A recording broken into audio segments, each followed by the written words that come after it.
What's up, Rich Squad? Welcome back to the channel. It's your boy Dominic Rich, and if you're new around here, consider hitting the subscribe button if you're a lover of football, because I talk about it a lot around here. And today we want to talk about the 2019 UEFA Super Cup final between Liverpool, the champions of Europe, and Chelsea, the UEFA.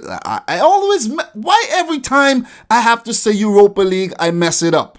And Chelsea, the Europa League champions. The game ended in a 2-2 draw after extra time, and penalties had to separate the two teams. This was the first time ever that the Super Cup was contested by two English teams, and the last 3 times that Liverpool appeared in the Super Cup, they have won it. As for Chelsea, they have lost their last 3 Super Cup finals. If I'm wrong with that, just correct me down below, but I think I'm kinda right with that. Before I start talking about this game, I have to mention this. I have to talk about the female referee, the female officials, and in particular Stephanie Frappart for becoming the first woman in the entire universe to officiate in a UEFA Super Cup final. You know what you call a lady like that? A trendsetter. Sooner rather than later, we will be seeing so many female referees officiating in Champions League matches, and that's what I call progress. So I would like to take the time to give a round of applause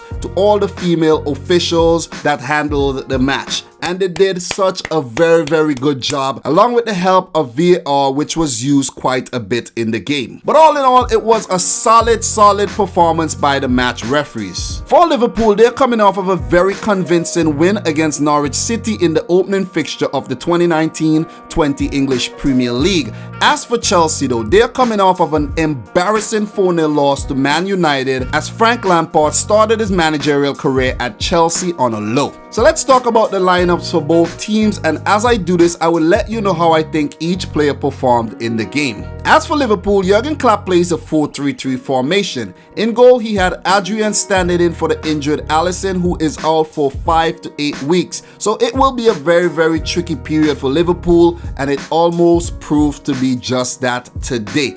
Adrian, I think, had a mixed bag of a match because he was beaten quite a few times. The first goal by Olivier Giroud, and on 2 other occasions when Christian Pulisic and Mason Mount put the ball in the back of the net, but they were both offside. Chelsea even struck the post on 1 occasion, and when shots came in, I don't think Adrian gathered the ball too well. There was also the incident when he took down Abraham in the box and the referee pointed to the spot, which allowed Chelsea to get back into the game. But he did pull off some brilliant saves in the game, the Mason Mount shot and the Tammy Abraham penalty, which ultimately won Liverpool the game. So all in all, he redeemed himself, and he will be back on the good books of Jurgen Klopp. In the centre-back position, Klopp had Van Dijk and Joel Matip. Both, I think, did a very good job, but what I don't like is the high line that Liverpool deploys, which allows team to counteract very effectively and get in behind, and we've seen that on quite a few occasions today. But all in all, Virgil van Dijk and Matip was very effective.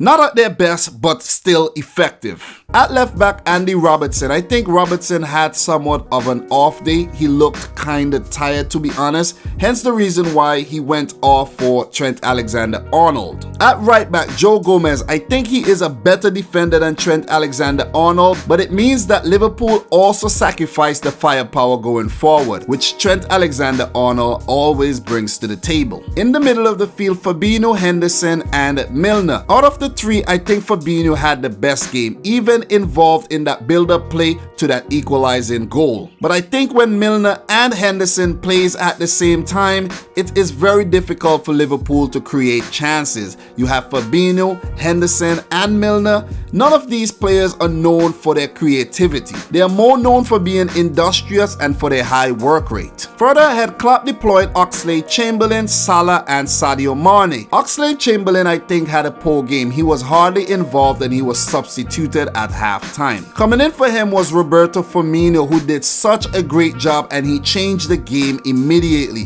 What an impact the Brazilian has on this team. His high work rate, his skillfulness, his awareness in the box is just what Liverpool needs in a player. Salah, I think, didn't have the best of games either, but he did chip in later to score his PK. Mane, who I think is the man of the match. Despite Adrian pulling off that match-winning save, Mane is the man of the match in my opinion. Because what he did for Liverpool, equalizing and then taking them ahead with that brilliant finish, I think Mane deserves way more credit than he gets. So that was Liverpool's 11 along with 4 subs in Firmino, Divock Origi, Trent Alexander-Arnold and Gini Wijnaldum. Wijnaldum was quite absent during his cameo as well, and Origi did not really make such an impact on the game. But the most impactful player for Liverpool, I think, was Roberto Firmino. He was the catalyst to them coming back into the game, going ahead and holding on for the win eventually in the penalty shootout. As for Chelsea, Frank Lampard played a different formation today.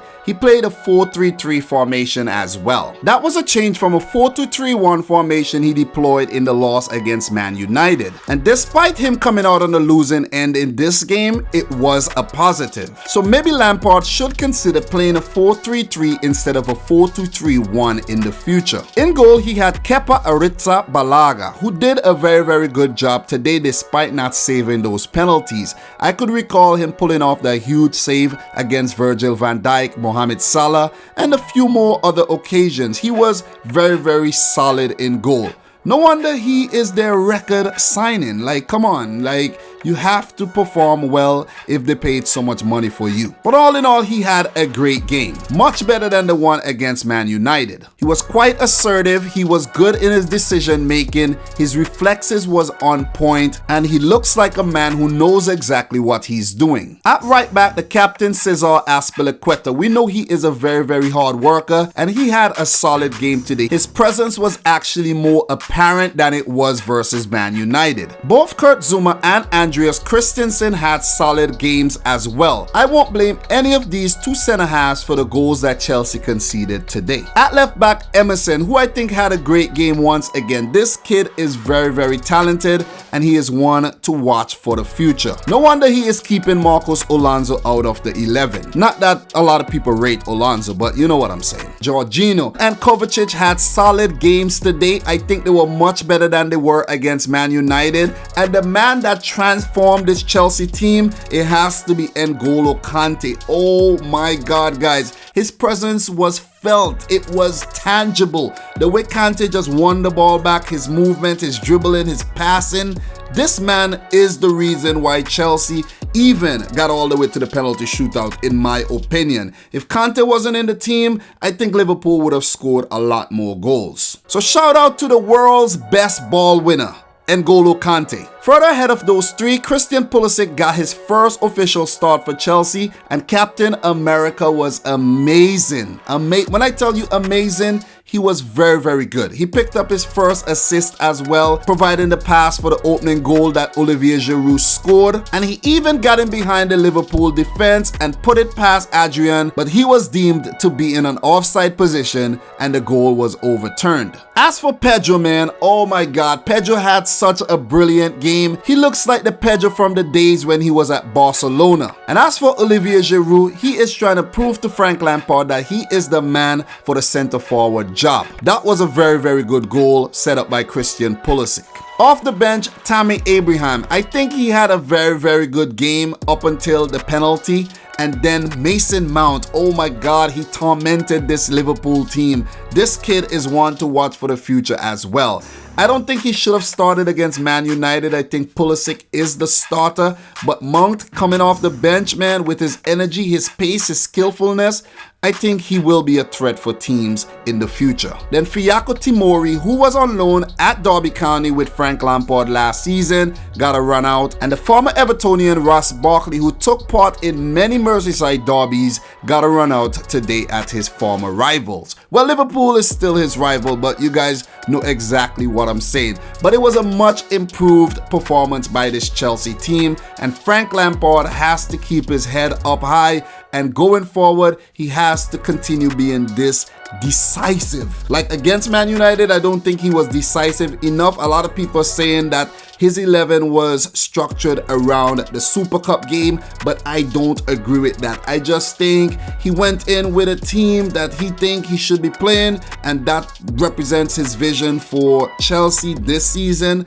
but it's not the right way. This is the right way. This setup, this team with the experienced guys mixed with the youth is the way to go. Not all youth. You're gonna pay if you go with that philosophy, Frank Lampard. That's just my opinion though. That's just my opinion. It was a very, very lively start to the game. Liverpool were looking the more threatening of the two teams. Fabinho got a shot off and then Salah almost scored, but Kepa came up with a very, very strong right arm. Something he couldn't do in the penalty shootout. Do you guys realize that? That Salah shot outside of his boot and he just put his right arm, saved it. In the penalty shootout, 2 shots came down that he could have saved and it just burst through his gloves. So come on, Kepa, you gotta work out a little bit more, Kepa. Come on. After Liverpool piled on the pressure in the first 20 minutes, Chelsea wiggled themselves out and began to threaten. It was Olivier Giroud, Pedro, N'Golo Kante, and Pulisic who were dazzling for Chelsea. They got in behind Liverpool's high defensive line on quite a few occasions and threatened to score. Liverpool was still creating their chances though, and they got 2 opportunities from 2 corners, back-to-back corners, when Virgil van Dijk put his header over the bar, and then Sadio Mane got a free header which he put straight into Matip, which rolled really nicely to Kepa. When you really look back at it, those were 2 big chances that Liverpool failed to take. Chelsea continued to get behind Liverpool's defense time after time, and I was saying, man, Chelsea, they are teasing. I think they might actually score first, and they did. Christian Pulisic with a brilliant pass to pick out Olivier Giroud,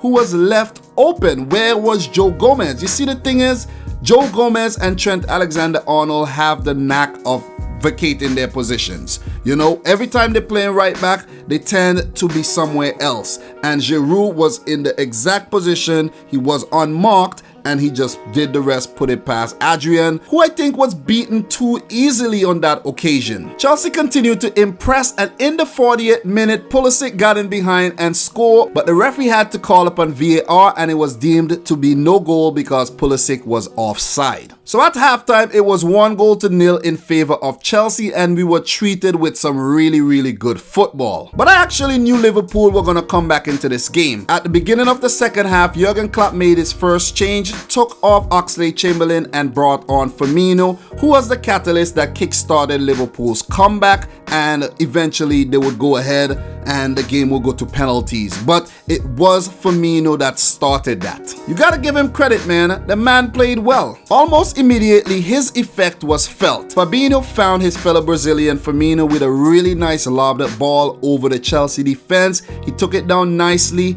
and pushed it past an incoming Kepa, who went down to gather, and Sadio Mane somehow got it out of his gloves, and on the second try, he put it in the back of the net to equalize for Liverpool. They were back into the game. Liverpool started the second half really, really well. Fabinho almost scored from a screamer, and then Henderson's ricochet shot almost beat Kepa. It was a tricky period for Chelsea there, which they got through. Around the 65th minute, Milner went off for Wijnaldum, and Chelsea had begun to play themselves back into the game. Around the 73rd minute or so, Frank Lampard chose to make a double change, bringing on Tammy Abraham and Mason Mount for both Giroud and Christian Pulisic. And around that time was when Liverpool almost went ahead, when that Mohamed Salah shot was saved brilliantly by Kepa, and the rebound almost put in by Virgil van Dijk, but Kepa came up with another big save, pushed it onto the crossbar, and it went out. That was a close one, but that's what you pay goalkeepers for, to keep the ball out the back of the net.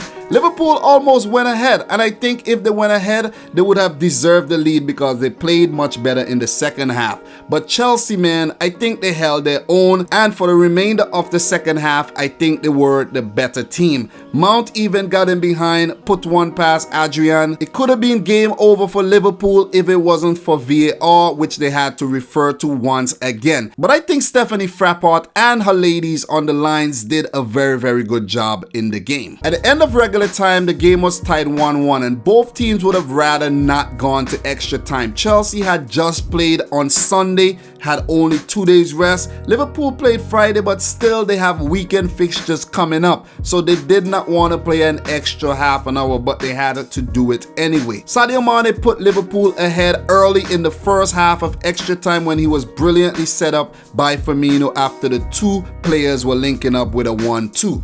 Brilliant finish there by Sadio Mane to complete a brace. But almost immediately, Chelsea equalized through a penalty taken by Jorginho. But prior to that incident, though, Chelsea were threatening and Tammy Abraham had almost scored. Adrian came out and did some very good work, and then a few minutes later, he was the villain, bringing down Abraham in the box. I think that was a very soft penalty, but with VAR on board, they're gonna call it.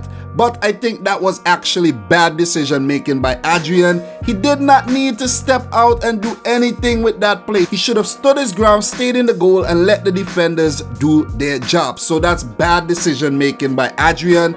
Almost cost Liverpool the Super Cup title. Tammy Abraham did get another chance to score, and also Mason Mount had his shot brilliantly saved by Adrian. And all in all, I think Chelsea was the better of the two teams on the day. The game went to penalties, and we all know what happened. Tammy Abraham, who stepped up to take the 5th penalty, his shot was saved by Adrian. And this is not a good start to his 2019-20 season at all. Against Man United, he struck the post, he played with very little luck, and then again, he played with very little luck in the Super Cup. And Lampard and his team was vastly improved, but the only thing that they are lacking is a little bit of luck. They need the luck to go their way, but sooner rather than later, it should come if they continue to do the right things. So all in all, Liverpool went on to win the Super Cup over their league rivals Chelsea. Jurgen Klopp, back-to-back trophies, the Champions League and now the Super Cup. I think it is well deserved. This team has been playing very well over the last 2 seasons,